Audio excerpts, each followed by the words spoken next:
সরকারি টাকা নিতে হলে পুজো প্যান্ডেলে ম্যাডামের ছবি লাগাতে হবে। এগুলো পড়েছি স্ট্যালিন হিটলারের সময়।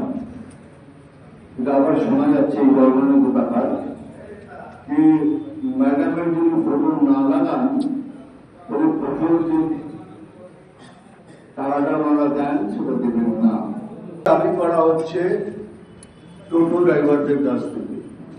আমি আগেও বলেছি, এখনো বলছি, মিলিয়ে দেখে নেবেন।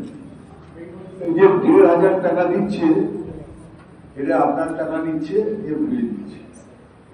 2,000 টাকা আপনার থেকে চার্জ করছে, ওই 1,500 টাকা বাড়িতে তুলে দিয়ে আসছে। বিরাট কাজ, দেখে নিন। 1,000 টাকা রেজিস্ট্রেশনের উপরে 2,000 টাকা দিতে হচ্ছে।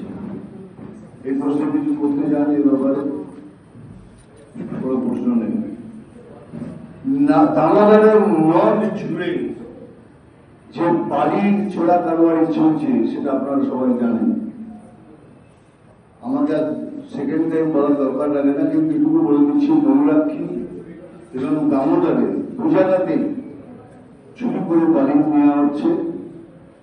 এখনো ধস যেদিন নামবে সেদিনের বিপর্যয় আপনারা সামলাতে পারবেন কিনা সেটাই স্মরণ।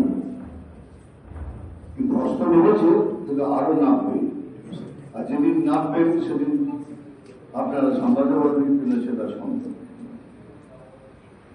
সরকারি টাকা নিতে হলে পুজো প্যান্ডেলে ম্যাডামের ছবি লাগাতে হবে। এগুলো পড়েছি স্ট্যালিন হিটলারের সময়। এটা আবার শোনা যাচ্ছে এই গভর্নমেন্ট ব্যাপার কি ম্যাডামের যদি ফটো না লাগান তাহলে প্রথম যে টাকাটা ওনারা দেন সেটা দেবেন না। তারপরে চালিত রেলওয়ে ওভারব্রিজ প্রকল্পের মানে কচ্ছপের থেকে বেশি চলে দেবে হিসেবে চলে। চালিত যে রেলওয়ে ব্রিজটা হচ্ছে তার স্পিড মানে কচ্ছপের থেকে বেশি স্পিডে দৌড়বে। তাহলে বুঝেই দেখান, বুঝেই নিন এই দেশে কচ্ছপই জিতবে। কারণ কচ্ছপ এত স্পিডে দৌড়চ্ছে, আর আমাদের এই প্রকল্পটা যে স্পিডে দৌড়চ্ছে এটা ভাবার মতো, তাই না?